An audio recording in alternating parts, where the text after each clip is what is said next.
Dr. Christy Taylor, and welcome back to another episode of the WORxK Solutions Podcast as we continue in the second season to talk about workplace and behavior agility. And tonight I'm so excited to have Dr. Christy Dinkins, and we're talking about inclusive leadership and behavior awareness in organizations. And if you tuned into our last episode, we were having a great discussion on behavior agility in the workplace, because this is, there's research around this in terms of helping people to be able to understand who they are, how they respond to situations. And so we're going to continue this conversation in this season. Now, let me tell you a little bit about Dr. Dinkins. She is the founder of Dinkins Leadership and Strategy. She is a culture-shaping leader who transforms organizations through inclusive strategy, innovative programs, and impactful partnerships. She creates environments where people thrive, teams excel, and equity drives success. She's deeply committed to community engagement, mentoring you, while also serving with leadership, Gwinnett, Kiwanis Club, and the National Council of Negro Women. And Dr. Dinkins is also working on her very first book, which will be out soon. So we're looking forward to talking about all of the great things tonight when it comes to inclusive leadership. Now, as most of you know, there have been many challenges to DEI, and those of us who work in the diversity and equity and inclusion space, we have made that transition. But that doesn't mean that there's not a need to talk about what this space and looks like, leadership awareness, and the importance of creating those psychologically safe spaces. So although that topic has transitioned, the momentum in terms of the intention behind creating these safe spaces in leadership development has not. So, Dr. Dinkins, welcome to the show tonight. I am so excited to have you on. Did I miss anything?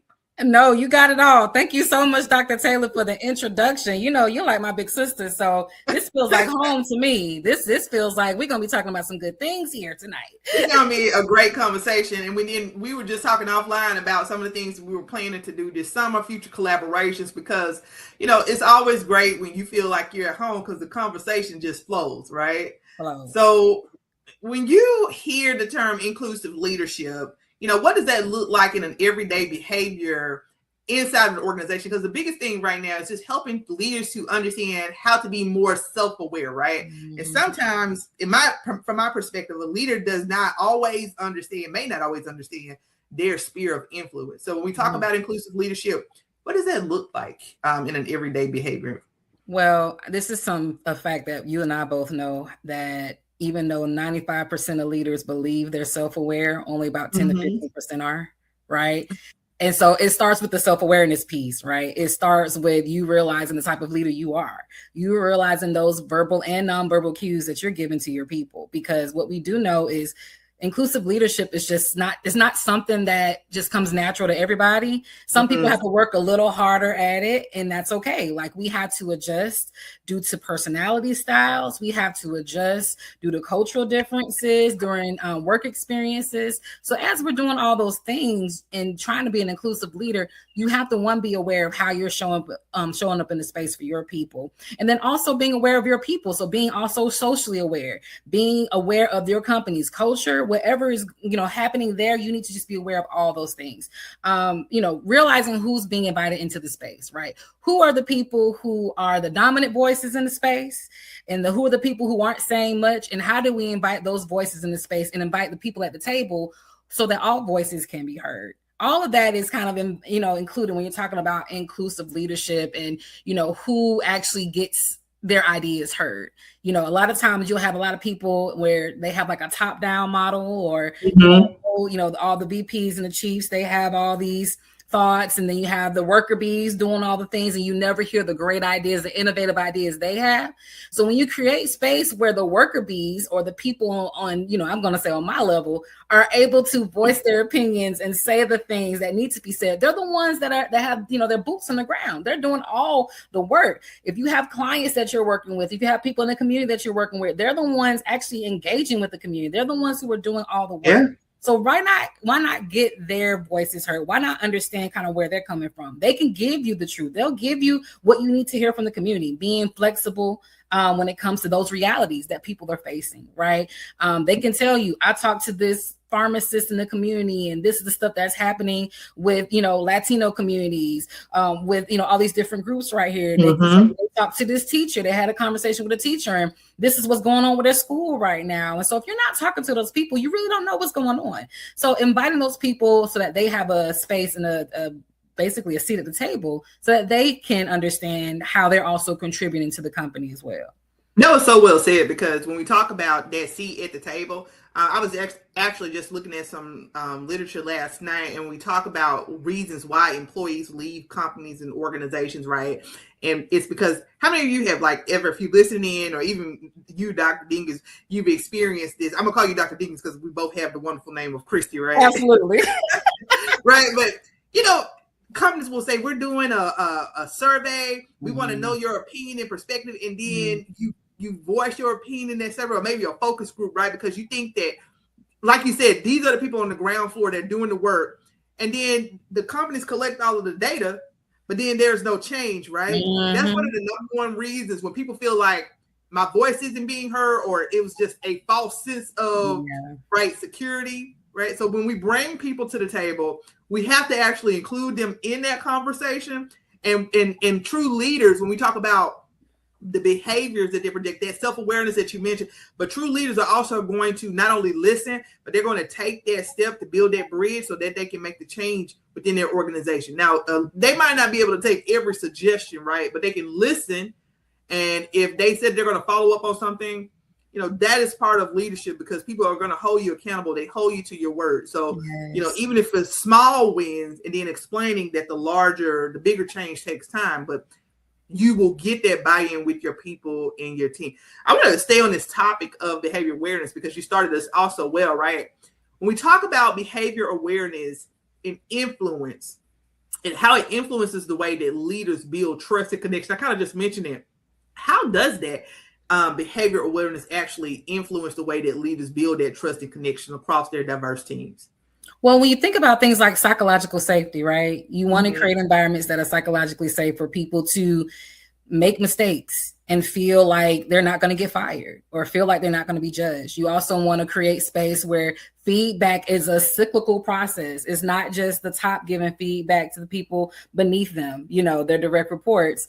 Everyone is able to, leaders don't feel horrible about getting feedback from their direct reports, right? So understanding that there is this open space of just us giving each other feedback, understanding that that's where the trust lives. The trust lives in feeling like I can come to the space, feeling like I'm not being judged. People talk about bringing their authentic selves to work all the time. But the problem is, when people do that, they're really saying, oh, you can bring a little bit. You can bring about 20% of yourself. I don't know about the whole thing. A lot of times I remember when I was working on one job and they were looking at my locks, right? They didn't want me to bring the locks. They wanted me to bring everything else. They wanted me to bring the Dr. Dinkins, but they didn't accept this. But the thing is, that brings up all my identities, that, you can't just have me lay down my identity. So having a space where people feel like they can bring all of their identities to the table, and that creates a way for them to contribute something differently to their company. And so as you're building trust and as you're working together, there is this kind of, cyclical feedback. I talk about feedback loops a lot when I talk. Yeah, I was going to literally say, I was literally just having this conversation with a colleague the other day, and we were talking about, because we've all taken these classes where you learn about how organizational systems work, and then they always say that these organization systems, they work like living organisms, right?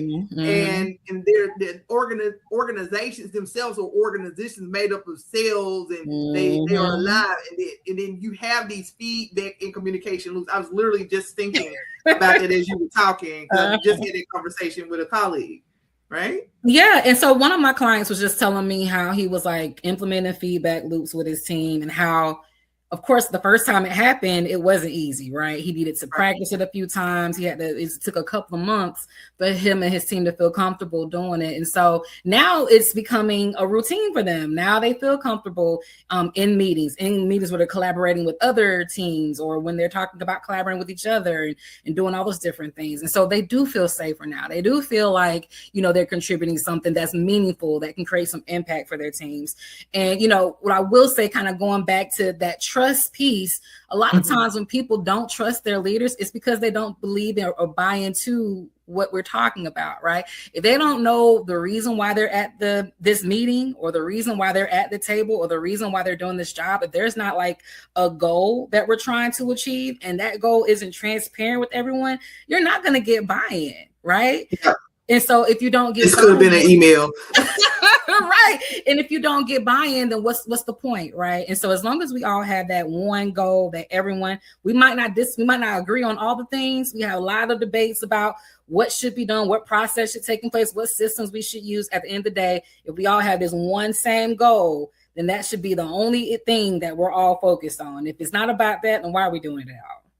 Right, because really the leader sets the vision. So when we talk about building trust and connection with your team, I would tell any leader, you own whatever that vision is that the company said, right? So you coming into me like, I don't want to do this, but listen, you gotta have to push through. Yeah. I'm pretty sure everybody on your team, they know you and know your personality. There's going to be some things that they know that you don't necessarily want to do. You don't need to say that out loud all the time. Right. Your job as the leader is to take on whatever that task of vision that you are supposed to be pushing forward and get this done with your team.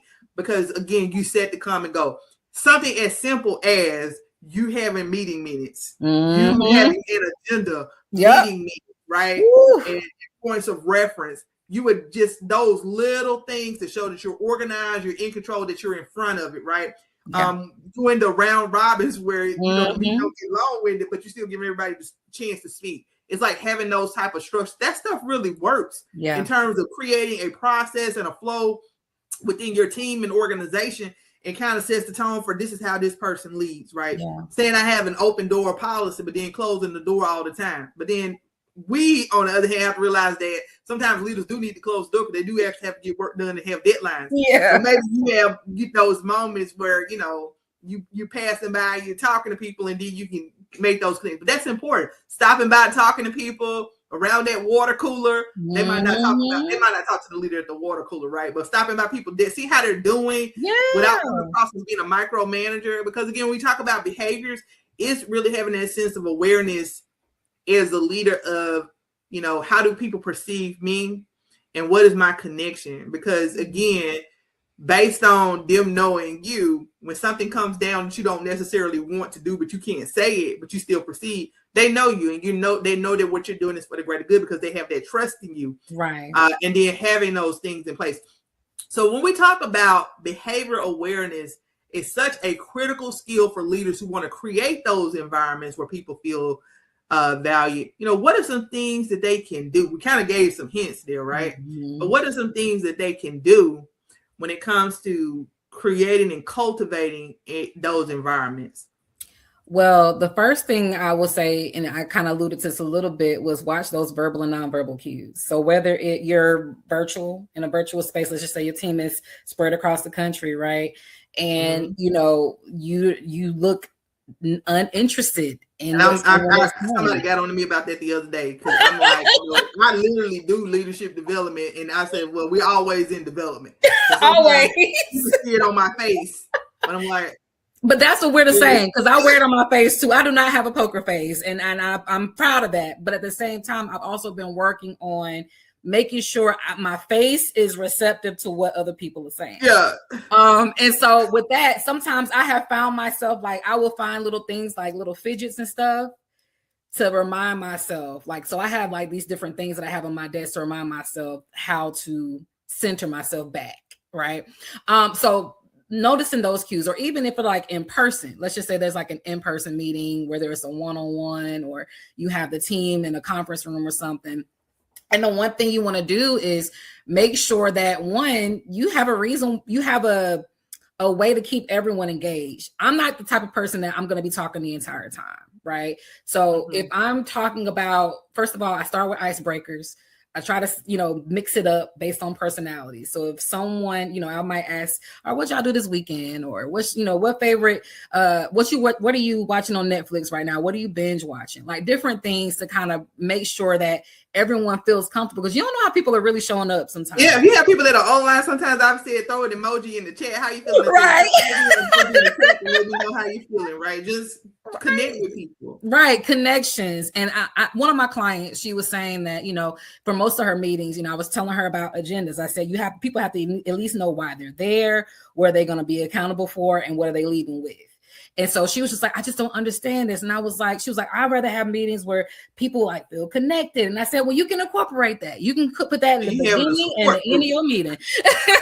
That's a support group. Right. So, but being able to understand the balance in making those connections with the people that you're working with. And then you have to be a little vulnerable. Some people don't want to be vulnerable at work, but there has to be some sense of vulnerability if we're talking about things like trust, if we're talking about things like emotional intelligence, all those things kind of come into play, but you have to be a little vulnerable. And I know some people want to say that their personal life never impacts their professional life, but it always does. We bring our full selves to work. So if something's happening at my house, that is taking my attention away, doing whatever, to me mentally, that's going to show up at work. It really is. If I know, someone is dealing with something at work, let me show up for them in a way. If I know, okay, yeah, you've been kind of messing up on this schedule and stuff. Let me help you out a little bit. And sometimes we got to step in for each other.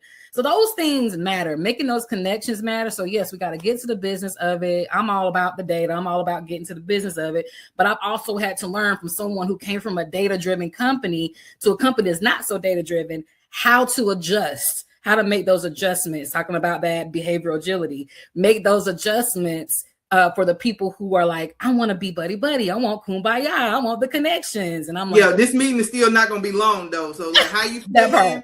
I might be feeling a 5 out of 10. I ain't gonna tell you everything, but making no connections. But I still like meetings to be like, because once we start going past that 30-minute to 60-minute mark, depending on what type of meeting it is, I'm like, okay, now why did this have to be 10 hours, right? So we still want to have that structure in there, but you're so right in terms of the importance of just building connections, engaging with people. And I'm not saying, because I think sometimes leaders get it twisted when we say building connection. It doesn't mean that you need to stand up and tell us 2 hours. I've seen this little TikTok. It's like a voiceover where it's like, well, back in 19, I don't think we need to go that far, that deep.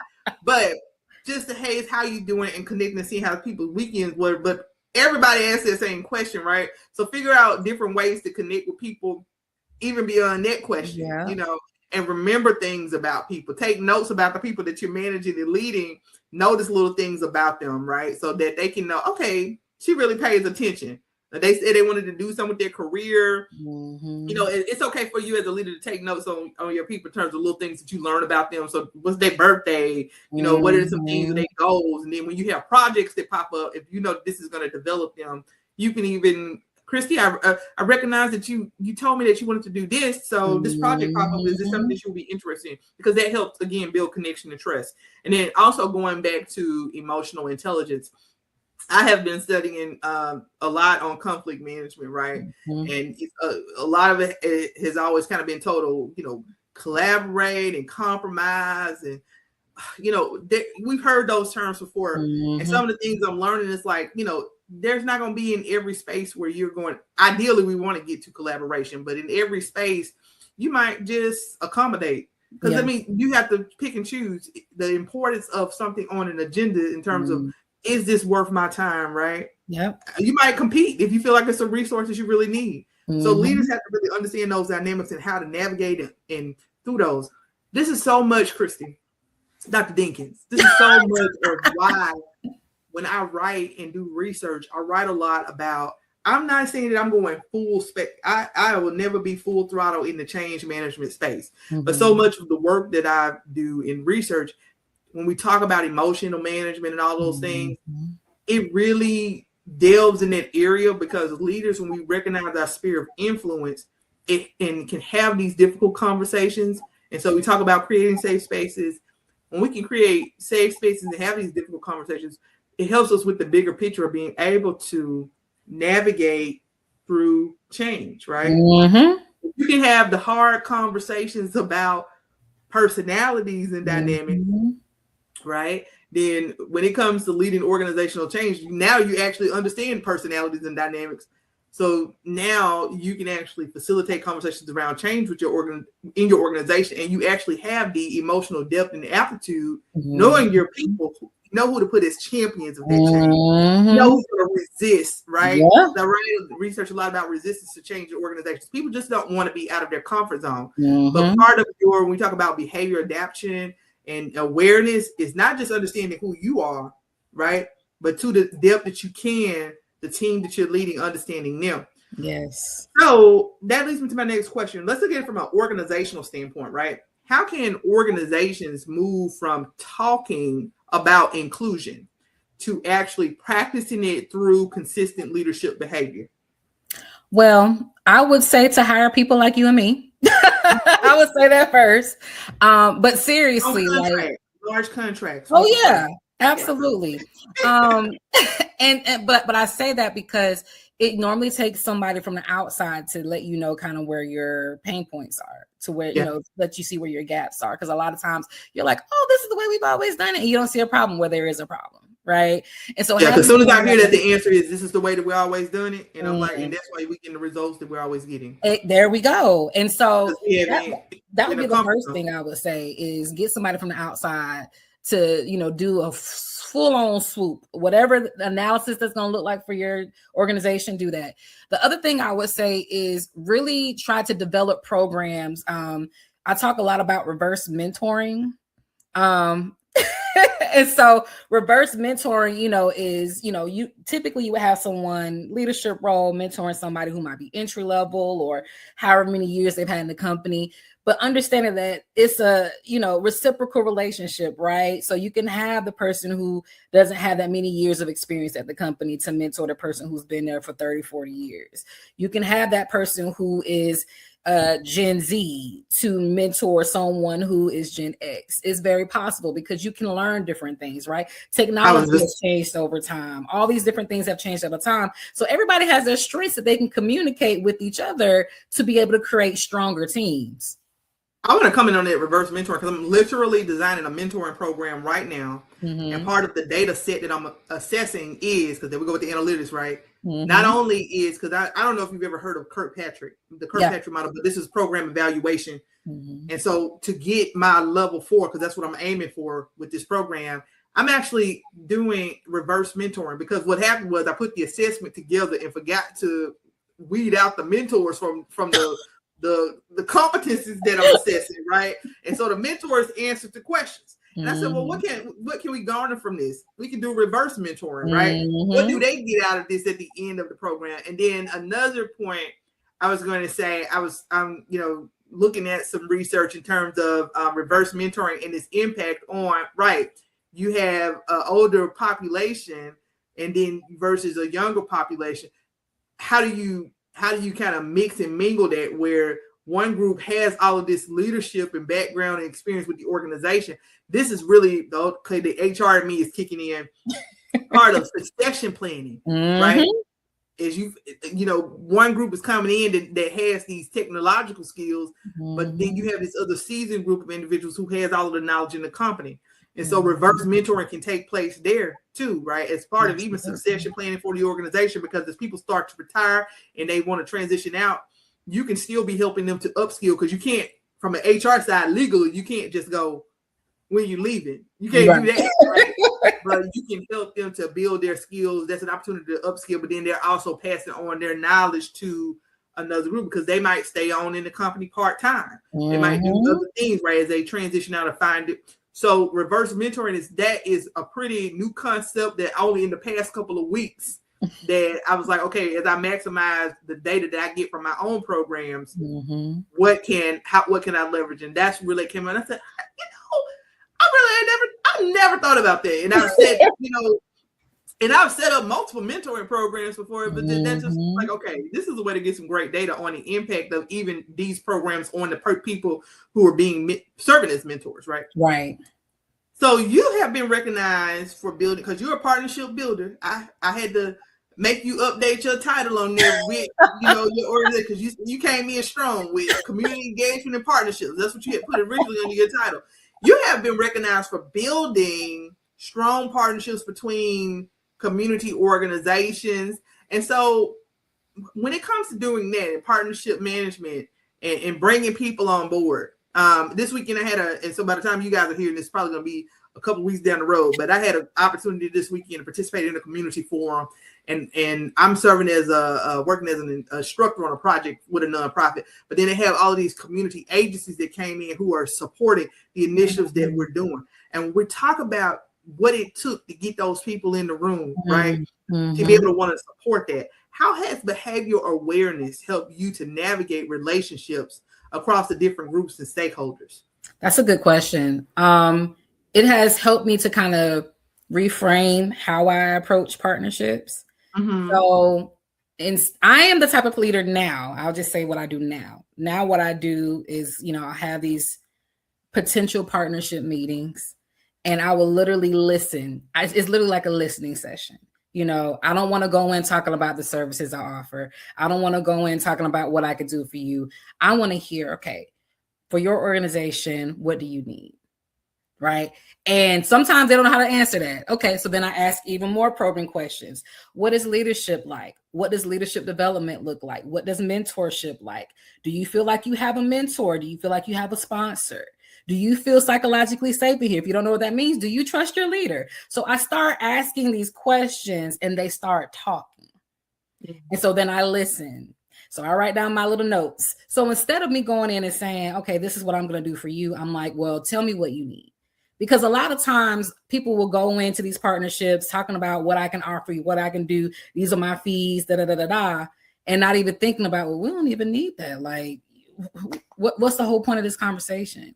And so a lot of times, like when I think about nonprofits that I work with, that's been working for me. And that made them more receptive of whatever I am offering. It's made me to be more creative because as they're talking, the wheels are turning. I'm like, ooh, I could do this. I could do that. I could do this. I have coordinators and managers in the meetings with me. And they're like, how are you able to kind of just spit off whatever they're saying? And I'm like, because I've been able to practice that agility, right? That behavioral agility of being able to listen to what they need and make notes and say, okay, well, that aligns with me in this way. That aligns with my mission in that way. That aligns with this service in that way. And so I spend maybe 10 to 20 minutes letting them talk. And then because you're doing an assessment. You're doing basically doing a needs assessment, right? You're listening and then you're building that relationship and trust with them. Because it's like she listened to what I needed and did just come in and say, I can do this, here's what I do. Yeah. But actually tailoring the services to what they need. Yeah. Okay, we are, oh gosh, I can talk to you forever. and we're gonna do some other projects together. But I wanna to the extent that you would like to talk about it. You recently launched Dinkins Leadership and Strategy, and I think that just people listening in know what it is that where you're headed with this, right? And so what are your goals and vision for your company moving forward? So Dinkins Leadership and Strategy is all about helping individuals, helping companies, just helping organizations in general to operate at their optimum capacity, right? We want to make sure that we're utilizing all the tools that we have, all the resources that we have, all the people resources that we have, to make sure that we're achieving our goals, two, making sure that people feel like they are contributing to those goals and making sure that we see those outcomes as we're doing it. And so in order to do that, I do a leadership series. It's like a workshop. I do that for some organizations where I do like an individual coaching piece, and I also do team management pieces. There's 6 workshops within that. I also have a book that's also associated. It's called Say It Anyway. It's a leadership playbook. And so it's for the leader, could be aspiring leader or a leader who the workplace probably wasn't ready for you to be a leader, but guess what? You're here and you're going to say it anyway. And so for me, my leadership approach to the work that I do is, I provide the strategy. I let you know kind of what it is. I provide you with a way to practice it, like in the workbook or whatever it is. And then I tell you, go ahead and now do it. And so has your book dropped yet? Or your book on the way? It's on the way. It's on the way. I'm finished with the last few chapters of editing it now. But that's something that's happening. Then along with that, I also said, well, I'm doing this for leaders, but I also, a lot of my work has to do, I'm an educator. So I also have a book that's catered to high school and middle school students. And I also have a leadership coloring book for kids ages 6 and under. So I wanted to make sure that that parent who's trying to learn more, they can also give this information to their kid. They can also start pouring into their kids. So it's a generational kind of leadership development model. Hey, we were talking before I got on. My sister and I, we published the book. We both are in the health science field. We published the book, a coloring book for kids, and then we go on to do our own respective writing. And even though I'm in health science, that was my one health science book, the coloring book for kids. And I was like, most people don't even know that I'm still a licensed school teacher. Like I still am licensed. I'm licensed here in DC to teach K-3 as well as special education. So that's a little part of me that'll always be right. Love the kids, but I definitely, I'm an adult teacher. I love teaching grown people. Love the kids. I love teaching grown people. Love working in higher education. Will always be my first passion. Right, my first love. I love the kids, so yes, we did that coloring book. But I love how you have all of these pieces that build on each other, and you're building around it. And Dr. Dinkins, there are some great things to come with you with the work that you're doing, because we need it. The language may change, but the need for us to continue to create psychologically safe environments to talk about inclusive leadership that is diverse. Talk about behavior awareness and how we come across as leaders. Those dynamics do not change. So I appreciate and much respect for the work that you're doing. I wish you lots of luck.